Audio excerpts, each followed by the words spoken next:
अभिवादन स्वीकार कीजिए। मैं हूं डॉक्टर लक्ष्मी नारायण और मैं अब आपसे चर्चा करने वाला हूं हमारी जो एक शब्दावली की जो इंट्रो क्लासें चल रही है उसकी तीसरी क्लास की चर्चा कर रहा हूं। मैं आपको समझाने की कोशिश कर रहा हूं विभिन्न शब्दावलियां और विभिन्न अवधारणाएं और विभिन्न विचारकों को, और मैं उनकी एक नींव आपके तैयार करना चाहता हूं ताकि उसके ऊपर अच्छा सा एक ज्ञान रूपी भवन खड़ा कर सके राजनीति विज्ञान के ज्ञान का। तो नमस्कार आप सबको। और अब मैं आपको कुछ विचारधाराओं के माध्यम से कुछ शब्दावली और कुछ विचार याद करवाना चाह रहा था। एक नींव आपकी मैं जो तैयार कर रहा हूं, फाउंडेशन जो तैयार कर रहा हूं, उसी के तहत मैं आज आपको रूढ़िवाद करवाऊंगा। पहले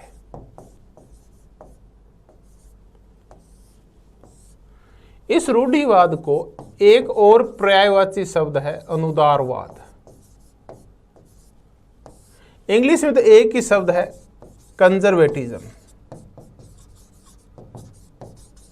चलिए, तो आज हम रूढ़िवाद, अनुदारवाद या कंजर्वेटिज्म की चर्चा करते हैं। ये है क्या? देखिए, मैं आपको कहा कि इसका एक ही शब्द है इंग्लिश में, कंजर्वेटिज्म। अगर आप अपनी सफलता को सुनिश्चित करना चाहते हैं और आप ये चाहते हैं कि प्रत्येक 100 क्वेश्चन के पीछे 4-5 क्वेश्चन आपके और सही हों, तो मैं जिन जिन शब्दों की आपको इंग्लिश बताऊं वो सब जरूर याद कर लें। जिन शब्दावलियों की मैं इंग्लिश लिखता हूं वो जरूर याद कर लें, क्योंकि उससे ना समझना बहुत आसान हो जाएगा। दिक्कत ये है कि हमारे यहाँ हिंदी की मानक शब्दावली का अभाव है, इसलिए एक ही इंग्लिश शब्द के लिए भांति भांति के विचारक अलग अलग शब्दों का प्रयोग करते हैं। संकट ये है, अगर इंग्लिश में एक ही शब्द है जो सिंपल सा होता है, अगर आप ऐसे 100-150 इंग्लिश के शब्द और टर्म्स समझ जाते हैं तो आप मान के चलिए पॉलिटिकल साइंस समझना आपके लिए बहुत आसान हो जाता है। तो आप इंग्लिश जरूर देखें किसी भी शब्द की। आप जरूरी नहीं कि पूरी लाइन की आप इंग्लिश दे दें, लेकिन कुछ पर्टिकुलर 150-200 शब्द हैं, उनको अगर आप इंग्लिश में देख लेते हैं तो आपके 100 के पीछे 4-5 क्वेश्चन सही होते हैं और समझ ज्यादा विकसित होती है आपकी। तो मैं आपको रूढ़िवाद और अनुदारवाद और इससे जुड़ी हुई शब्दावली के बारे में बताता हूं।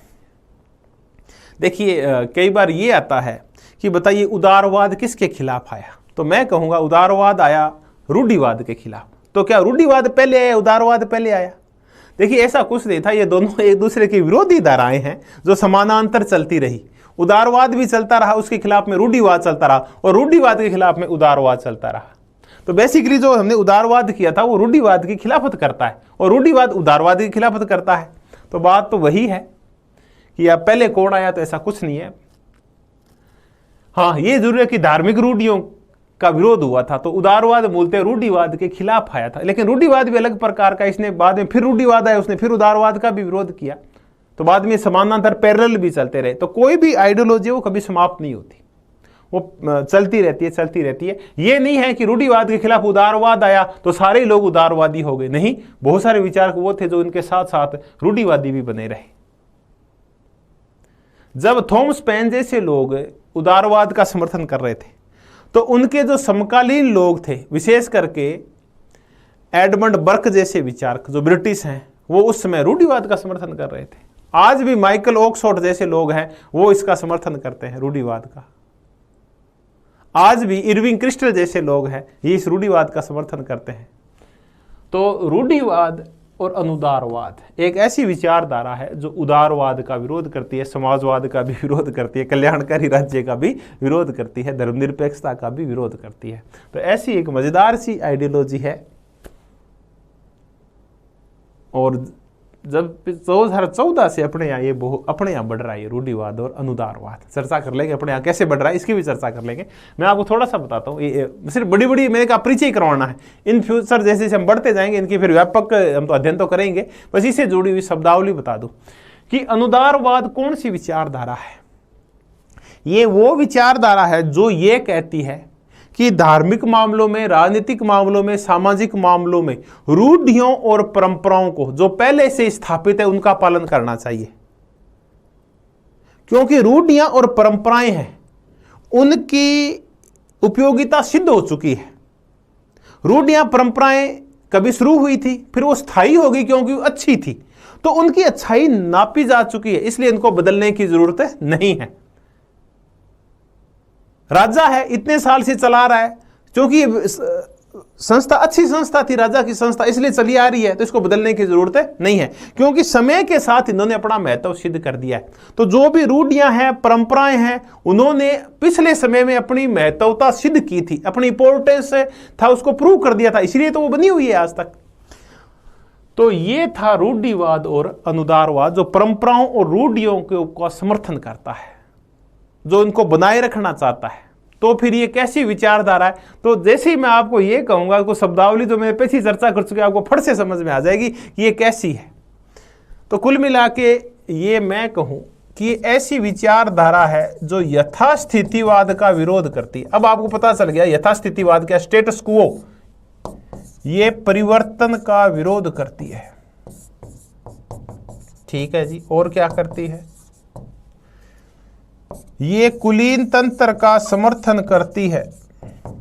कुलीन तंत्र का तात्पर्य है कि ये समाज में पद सोपानीयता का समर्थन करती है, सामाजिक पद सोपानीयता। अब ये बड़ा मजेदार शब्द है कि ये सामाजिक पद सोपानीयता क्या होती है। कुलीन तंत्र, कुलीनों का तंत्र, जहां कुछ कुलीन लोग राज करते हैं, समाज में मुख्य भूमिका निभाते हैं, इलीट्स क्लास के जो लोग होते हैं।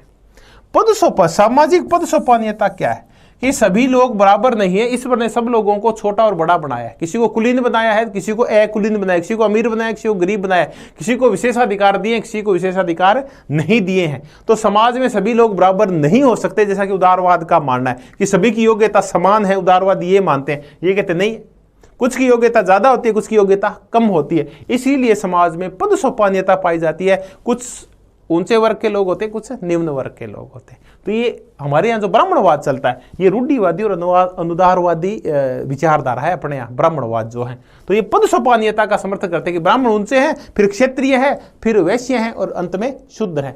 तो ये है हायरार्की या श्रेणी तंत्र बोलते हैं। इस पद सोपानीयता को हायरार्की भी बोलते हैं और श्रेणी तंत्र भी बोलते हैं।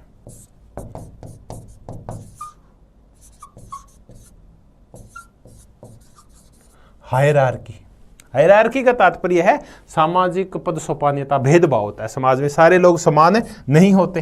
देखिए और काय का समर्थन करते हैं, ये ऑर्गेनिक सोसाइटी का समर्थन करते हैं। अब मैं ये बता दूं, ऑर्गेनिक सोसाइटी है, ये विरोध करती है व्यक्तिवाद का, ये आपके समझ में आ चुका।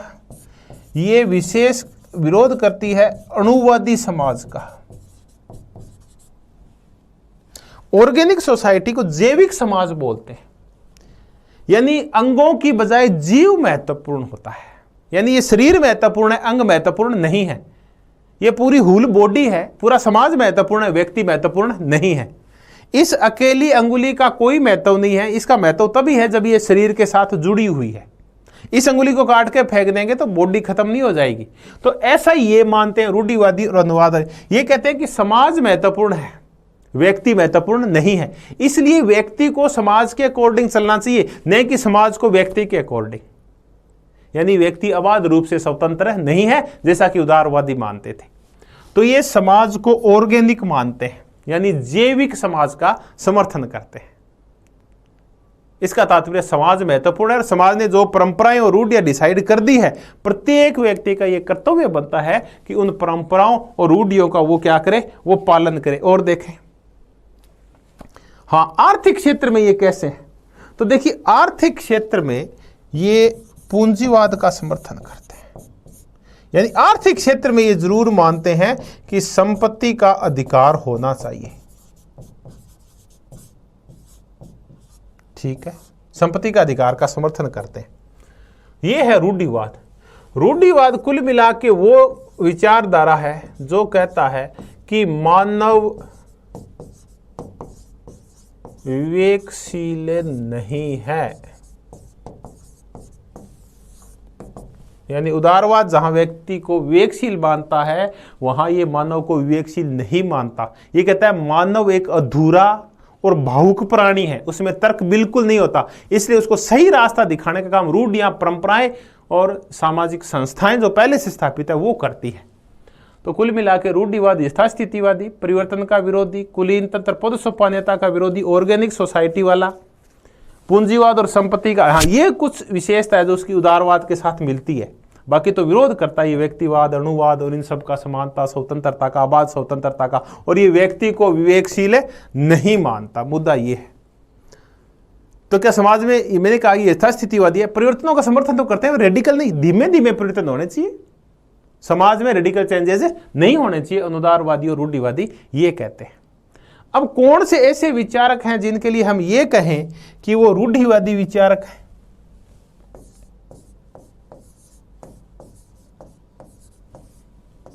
अब मैं आपको कुछ रूढ़िवादी विचारक करवा देता हूं, ज्यादा नहीं है, 3-4 नाम याद करेंगे, इतने में आपको समझ में आ जाएगा। रूढ़िवादी विचारक, अनुदारवाद या रूढ़िवाद का पिता जो बोला जाता है वो बोला जाता है एडमंड बर्क को। और बर्क ने फ्रांस की क्रांति जब हुई 1789 में, तब तक बर्क जिंदा था, और बर्क ने फ्रांस की क्रांति के विरोध में किताब भी लिखी थी, पुस्तक लिखी जो बहुत फेमस है। तो वो है एडमंड बर्क, जो ब्रिटेन का रहने वाला था और ब्रिटेन की कॉमन सभा का सदस्य भी था, यानी वहां के संसद का सदस्य रह चुका है एडमंड बर्क। बहुत बड़ा विचारक था। कहते हैं कि एडमंड बर्क जब बोला करता था तो उसके लोग उसके तर्कों को सुनने के लिए बिल्कुल चुप हो जाते थे, पिन ड्रॉप साइलेंस हो जाता था। इतना अच्छा वक्ता था ये, पिन ड्रॉप साइलेंस। तो एडमंड बर्क यानी रूढ़िवादी विचार का एडमंड बर्क, ये है पिता। इसके अलावा अगर हम समकालीन रूप में चर्चा करें तो कौन है? तब एक ब्रिटिश विचारक रह चुके हैं माइकल ऑक्सफोर्ड, ये रूढ़िवादी विचारक है। ये तो है ब्रिटेन में एक बड़ा महत्वपूर्ण कॉलेज है, school of economics and political science, या लंदन स्कूल ऑफ इकोनॉमिक्स, जिसका फेमस नाम है लंदन स्कूल ऑफ इकोनॉमिक्स। इसके प्रिंसिपल रह चुके हैं माइकल ऑक्सफोर्ड। जिस लॉस की चर्चा की थी ना, लॉस की भी ब्रिटिश हैं, वो भी स्कूल के प्रिंसिपल रह चुके हैं। स्कूल यानी कॉलेज है, ये बहुत बड़ी संस्था है, जो एक नामी संस्था है अर्थशास्त्र और राजनीति विज्ञान की, London school of economics and political science, लेकिन बोलते हम लंदन स्कूल ऑफ इकोनॉमिक्स है उसको। तो माइकल ऑक्सफोर्ड उसके प्रिंसिपल रह चुके हैं, ब्रिटिश हैं। एक अमेरिका के बहुत बड़े विचारक हैं इरविंग क्रिस्टल, ये भी समकालीन रूढ़िवादी विचारक हैं, इरविंग क्रिस्टल। ये आरक्षण उरक्षण का, इन सब का विरोध करते हैं कि आरक्षण, जो समानता उमानता के जो विचार आते हैं, इरविंग क्रिस्टल जैसे लोग उसका विरोध करते हैं। अब देखें और कौन है। तब मैंने कहा कि जो ये रूढ़िवाद होता है ये दक्षिण पंथ को मानता है। अब ये दक्षिण पंथ क्या है? तो मैंने कहा जो परिवर्तनों को पसंद नहीं करते और यथास्थितिवादी हो तो दक्षिण पंथी होते हैं। तो रूढ़िवादी विचारधारा एक दक्षिण पंथी विचारधारा है, ये राइटिस्ट होते हैं। तो एक और शब्द हम पढ़ते हैं, न्यू राइट्स। देखिए न्यू राइट्स में 2 विशेषताएं होती है। जब हम एक तरफ मिला दें उदारवाद को, शास्त्रीय उदारवादी विशेषताएं, और दूसरी तरफ मिला दें रूढ़िवाद को। जब आप समाज में तो रूढ़िवाद का समर्थन करें, पद सोपानीय समाज को माने, समाज में कुलीन तंत्र को माने, लेकिन आप अर्थव्यवस्था के क्षेत्र में उदारवाद को माने, अर्थव्यवस्था या आर्थिक क्षेत्र में, यहां आप समाज के नियंत्रण में हैं और आर्थिक रूप से आप, बाजार है वो स्वतंत्र है, आर्थिक स्वतंत्रता, सामाजिक नियंत्रण, तब बनता है न्यू राइटिस्ट या नव दक्षिण पंथ। देखिए हम चर्चा कर रहे थे कि ये नव उदारवादी टाइप होते हैं। तो इसमें न्यू राइट्स वो उन विचारकों को बोला जाता है जो आर्थिक क्षेत्र में तो उदारवाद को मानते हैं कि बाजार को खुला छोड़ दो, व्यक्ति को बाजार में खुला छोड़ दो, निजीकरण और संपत्ति को बढ़ावा दो, पूंजीवाद को बढ़ावा दो। आर्थिक क्षेत्र में उदारवाद को मानते हैं, लेकिन सामाजिक क्षेत्र में नहीं मानते। सामाजिक क्षेत्र में तो ऊंच नीच का समर्थन करते हैं, वो होते हैं न्यू राइटिस्ट। तो ऐसे विचारक कौन है?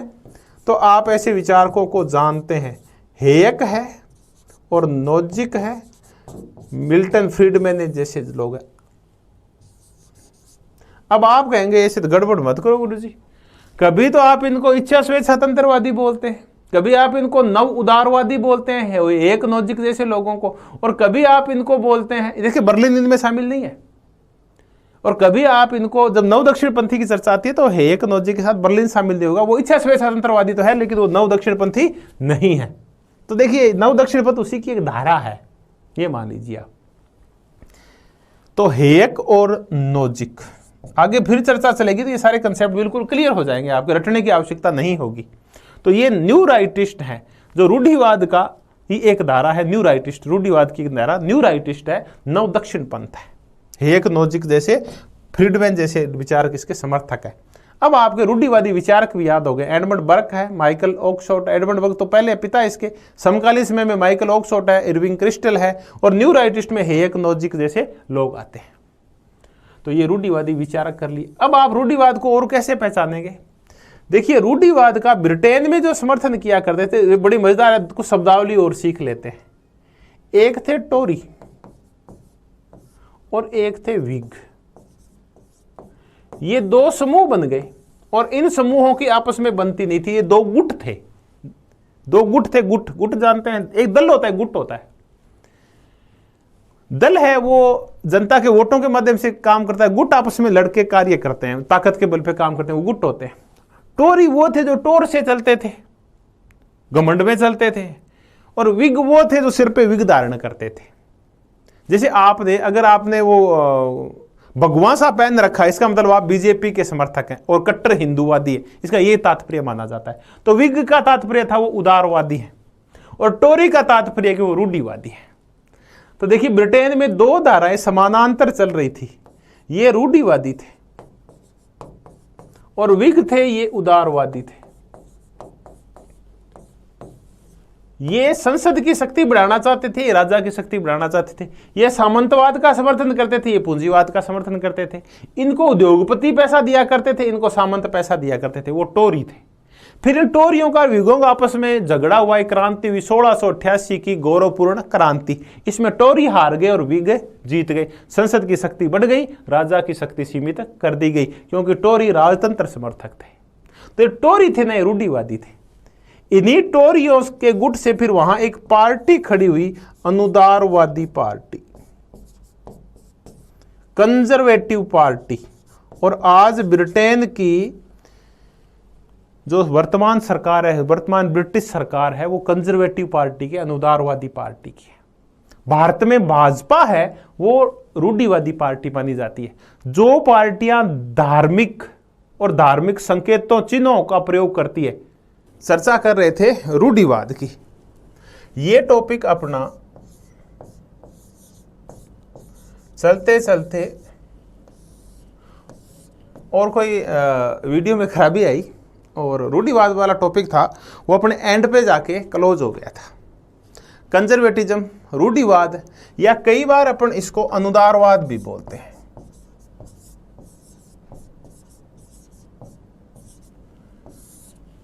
तो हमने समझा कि रूढ़िवाद क्या है, इसकी बेसिक थीम्स क्या है, मेन कंसेप्ट क्या है इसके, और हमने ये भी समझा कि कौन कौन से ऐसे विचारक हैं जो पुराने समय में रूढ़िवाद को मानते थे, और नव रूढ़िवाद का रूप क्या है। इरविंग क्रिस्टल वगैरह की चर्चा की हमने न्यू राइट्स की चर्चा की। देखिए जो पॉलिटिकल साइंस है,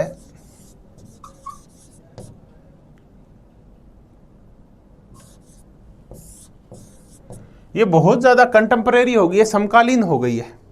तो आजकल जो क्वेश्चंस के जो पैटर्न आ गया है आरपीएससी में, चाहे आप वो स्कूल लेक्चरर हो, कॉलेज लेक्चरर हो, ये रूढ़िवाद है, वो क्लासिकल नहीं पूछेंगे आपसे, बल्कि आपसे समकालीन और नव नियो कंजर्वेटिज्म पूछा जाएगा, न्यू राइट्स वगैरह पूछे जाएंगे।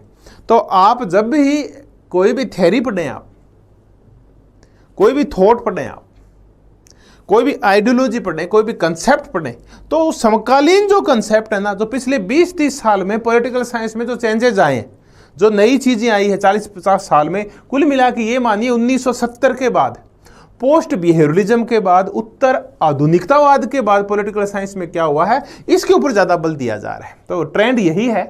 तो अपन भी स्टूडेंट को फॉलो कर रहे हैं, और 1970 के बाद जो कुछ नया हुआ है, चाहे इकोनॉमी हुआ है, पॉलिटी में हुआ है, दोनों को जोड़ के जो कुछ हुआ है, तो उसके अकॉर्डिंग मैंने न्यू राइट्स करवाया था। और मैंने ये कहा था कि ये लेफ्टिस्ट और राइटिस्ट शब्दों की चर्चा की थी हमने। मैंने आपको ये भी समझाया था कि कुछ पार्टीज को भी आप रूढ़िवादी, अनुदारवादी या ऐसा नहीं कह सकते, तो इसका संबंध राइटिस्ट से भी है।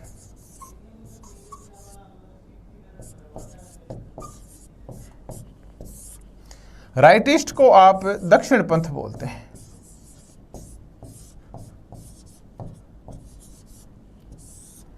दक्षिण पंथ, तो ये रूढ़िवादी राइटिस्ट होते हैं, ये भी अनुदारवादी टाइप मान लीजिए आप, ये ऐसे ही होते हैं।